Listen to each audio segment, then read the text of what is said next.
Hadirin sekalian, hidup yang kita jalani ada sekian banyak cobaan. Ada tantangan hidup yang membuat suasana batin kita kadang tak nyaman dan sedih. Kadang pula kita tertawa di pagi hari, sore hari kita menangis.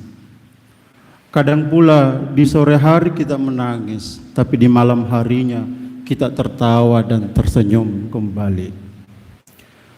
Yang jelas hadirin, dalam hidup ini pasti ada masa di mana kita sedih, di mana kita cemas, di mana kita tak nyaman. Menurut Imam Al-Baydawi dalam tafsirnya menyatakan, apa saja yang membuat diri kita tak nyaman, itu adalah musibah dan cobaan. Kalau nama baik kita pernah tercoreng karena difitnah orang lain, itu juga cobaan dalam hidup. Di masa pandemi seperti sekarang ini dengan suasana agak cemas dan mencemaskan, karena banyak orang yang kehilangan pekerjaan, bahkan pendapatan berkurang, itu juga satu ujian dalam hidup. Pertanyaannya hadirin, apa yang bisa mengobati perasaan tak nyaman itu? Suasana hati kita berduka di saat rendung masalah, apa yang bisa mengobati? Tak lain kecuali kita husnudzon, berprasangka baik kita kepada Allah. Allah tegaskan dalam hadis qudsinya, ana inda dhanni abdi bi. Aku, kata Allah, itu sesuai dengan prasangka dan dugaan hambaku. Bukan hanya itu, wa ana ma'ahu idza dzakarani. Aku, kata Allah, akan bersamanya jika ia selalu mengingat aku.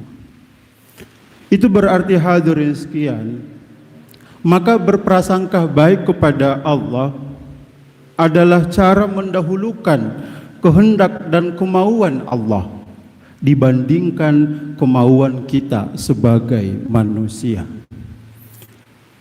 Dan kita harus meyakini bahwa semua kehendak Allah bagi manusia itu adalah keputusan terbaiknya. Ya, walaupun menurut kita sebagai manusia itu kurang baik.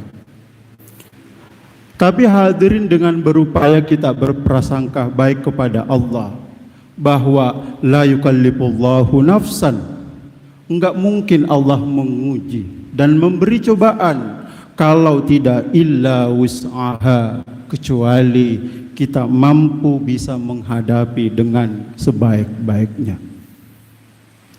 Bukankah Allah sendiri yang meyakinkan kepada kita semua, fa inna ma'al usri yusra, inna ma'al usri yusra, bahwa pada setiap kesulitan dan cobaan itu menurut Allah sudah bersamaan dengan kemudahan, bukan setelah kesulitan.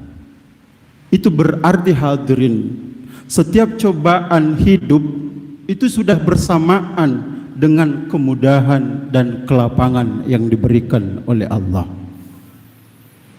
Singkatnya, pada waktu tertentu ujian akan selalu datang kepada kita. Tapi waktu tertentu pula ia akan berakhir dan pergi dengan usaha manusia dan kesabarannya. Jadi hadirin, mari kita selalu berprasangka baik kepada Allah dengan kesiapan jasmani, fisik kita dan rohani kita. Kata Jalaluddin Rumi mengatakan, obat derita adalah derita itu sendiri. Hadirin jamaah Jumat yang dimuliakan oleh Allah. Yang kedua adalah prasangka baik kita kepada sesama manusia. Allah tegaskan dalam firman-Nya, ya ayyuhalladzina amanu ijtanibu katsiran minadh-dhann inna ba'dadh-dhanni ismun wa la tajassasu wa la yaghtab ba'dukum ba'dha. Ayat ini hadirin, mengapa Allah itu melarang kita berprasangka buruk? Imam Ar-Razi katakan, berprasangka buruk kepada sesama manusia itu bisa menimbulkan sikap tak baik dalam diri kita. Bukan hanya itu, kalau kita membiasakan berprasangka buruk kepada orang lain, itu bisa saja menimbulkan perselisihan dan permusuhan. Nasihat ini sangat masuk akal, hadirin. Sebab Allah itu melarang kita berprasangka buruk, lalu disertai larangan wala tajassasu.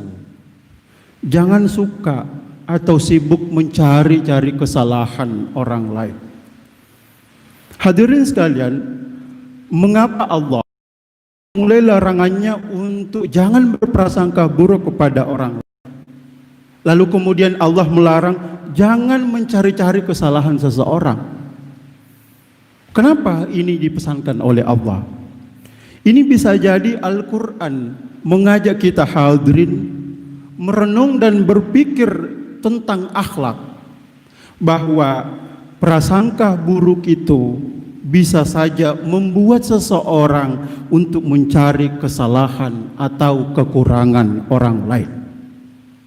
Biasanya kalau kita curiga berlebihan, berpikir buruk tentang kehidupan seseorang, apalagi kalau ia tidak disenangi, kita bisa saja akan sibuk mencari-cari apa kekurangannya, apa kelemahannya untuk diceritakan atau diviralkan kalau bahasa media sosialnya sekarang. Dan kalau sudah dikonsumsi orang lain berita itu, berarti ada harga diri, ada nama baik seseorang yang sudah terluka dan dicederai. Sehingga Allah melanjutkan pesannya, wala yaghtab ba'dukum ba'da. Jangan sama sekali di antara kamu itu membeberkan aib orang lain. Allah hadirin itu melarang kita untuk membeberkan aib orang lain, untuk sibuk mengurus dan mengamati kepribadian atau aib seseorang. Kenapa itu bisa terjadi dan dilarang oleh Al-Quran? Bisa jadi Al-Quran memberi kita peringatan bahwa karena bermula dari prasangka buruk kita, itu kita akan mencari kesalahan orang lain. Kalau sudah menemukan kesalahan orang lain, pada akhirnya kita akan menceritakan kepada orang lain. Dan ingat hadirin, kenapa ghibah itu, menceritakan aib orang lain itu dilarang oleh Islam? Karena ini adalah cara Islam untuk menjaga dan melindungi nama baik seseorang. Hadirin sekalian, terakhir, pikiran buruk itu akan melahirkan sikap buruk. Maka tak ada cara yang baik bagi seorang muslim kita semua kecuali berprasangka baik kepada Allah, terlebih kepada sesama manusia. Dzunnu bil mu'mini khairan. Berprasangka baiklah pada orang beriman.